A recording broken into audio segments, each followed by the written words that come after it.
What is up, gamers? Staxwell's back at it again today. And we got to talk about this TCGplayer bundle.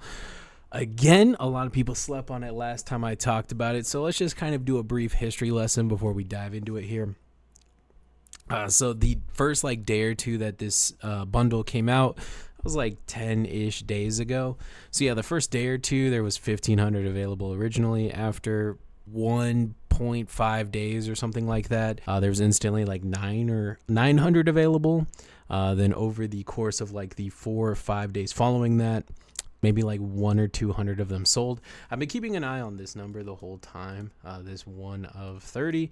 So yeah, I seen it go from 1,500 to 900 in a day. And then over 4 more days, I seen it go from 900 to 800. It's no one was really buying it for a minute there after that initial release of it. And then do you guys want to take a wild guess why it went from 800 to 30 so fast? I think it's because LSS took a huge win on kind of revitalizing, breathing some new life into the Blitz decks here. Because the original equation was you're just not going to think about the Blitz decks at all. They're just going to be a whatever, a throwaway. But couldn't be further from the truth. So those who don't know, the Blitz decks are coming back with the Rainbow Foil Heroes here, and they're also getting extended art versions of the signature card, I guess you could say, extended art of a key card for that hero. Kasai has Draw Swords. Draw Swords is one of the better cards in Kasai. Brute has Bonebreaker Bellow, and again, they all have that Rainbow Foil Hero, so you get the Rainbow Foil Victor with the Thunks, all 2 of each color as well. It's kind of a good deal.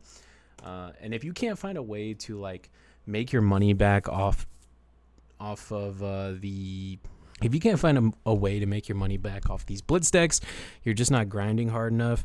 You don't want it bad enough. You know what I mean? There's just so much you could do with this stuff. Even if you just took the Rainbow Foil Heroes, if we look at the Rainbow Foil Phi, this one's damaged, so that doesn't count. But the Rainbow Foil Phi is $4, right? Rainbow Foil Dromai, what is it? $3.50. And these heroes kind of suck in Blitz. Let's be honest. They're definitely not the strongest heroes. They're not S-tier heroes by any stretch.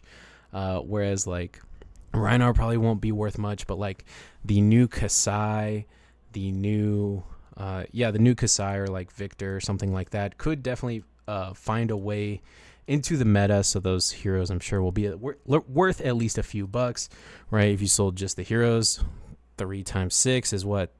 $18. There you go. And that's not even factoring in the extended art signature cards or whatever you want to call them.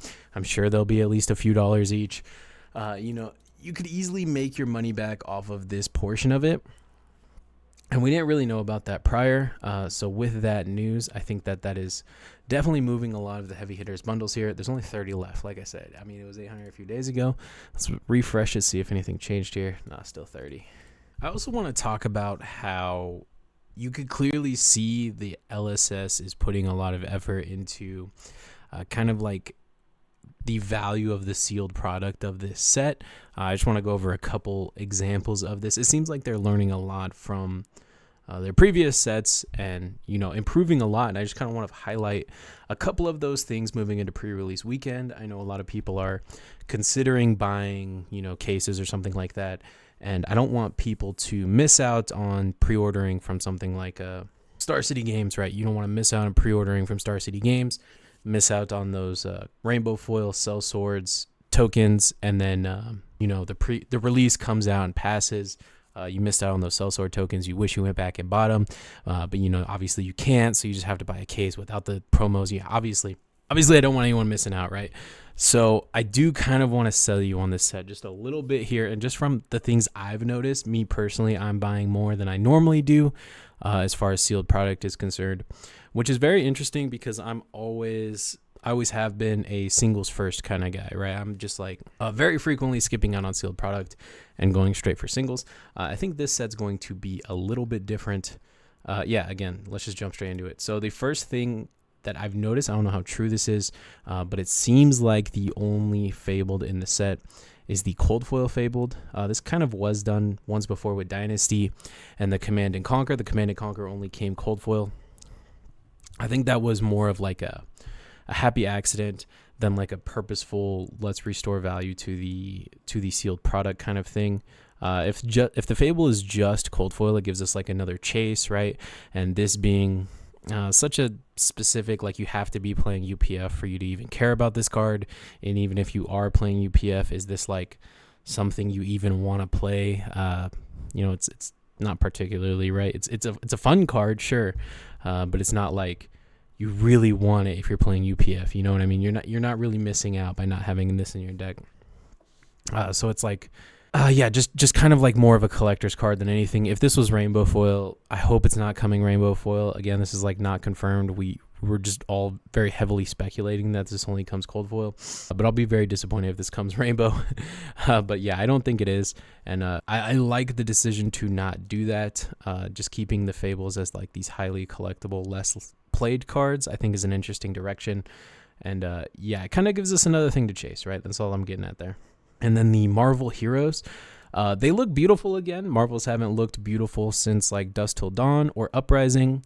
And then the issue with the Dusk Till Dawn and Uprising Marvels is that they were so class specific, right? The angels are beautiful, but what good does that do you if you're a Vincent player, right? The Marvel Dragons in Uprising are beautiful, but that does nothing for you if you're a 5 player, whereas all of the Marvels in this set are, it's like every hero comes with Marvel, right? If you're a Reinhardt player, if you're a Kasai player, whatever your flavor is, there is a Marvel there waiting for you, which is awesome. I love that. And then we've already talked about on this channel before, but the legendaries are actually good again. All these things in conjunction with each other. I couldn't be more excited for this set. I can't say the same for Brody's Spurlock's custom card. So congrats to Brody for winning the celebrational. But I gotta say, I'm not the biggest fan of his card. As a avid TCG player, I've been playing card games my whole life. I did have to read this one 3 or 4 times before like fully understanding it. It does seem like a bit of a mess. I don't know how like the auctioning, like the not auctioning, but like wagering health. I don't know like how you cleanly maneuver that mechanic with like without outside game pieces, right? Maybe you have like a piece of paper and you write your number on your paper or something like that for like the bidding mechanic where you bid life. I think it's an interesting card. I think it's a flavorful card, but I'm very much hoping that it doesn't like just get printed in the next set and become a card that we have to play. I'm not the biggest fan of this card. Let me know your comments down below. Am I being too critical of this? People are also saying it's a Yu-Gi-Oh card. What Yu-Gi-Oh card are they saying? Yeah, this guy, look. Oh, God, it's a Yu-Gi-Oh card. What Yu-Gi-Oh card? Oh, just because it has so many words, they're saying it's a Yu-Gi-Oh card. Very funny. But yeah, there is some truth to that, right? And for the people who are not members only on the channel, why are you not member only? I've been uploading a lot of members only content. Been trying to do a couple of them a week. We'll see how long I could keep this up. Pretty motivated on YouTube at the moment, so I think this momentum is going to carry for a while. But yeah, look, I just did a video on where I think all of the single card prices are going to land through the heavy hitters pre-release weekend and into like the cooling down and settling of the set. So if that's something that interests you, go ahead and become a member on the channel. I think it's like $3 a month or something like that.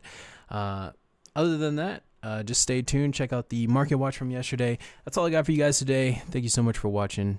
Later, gamers.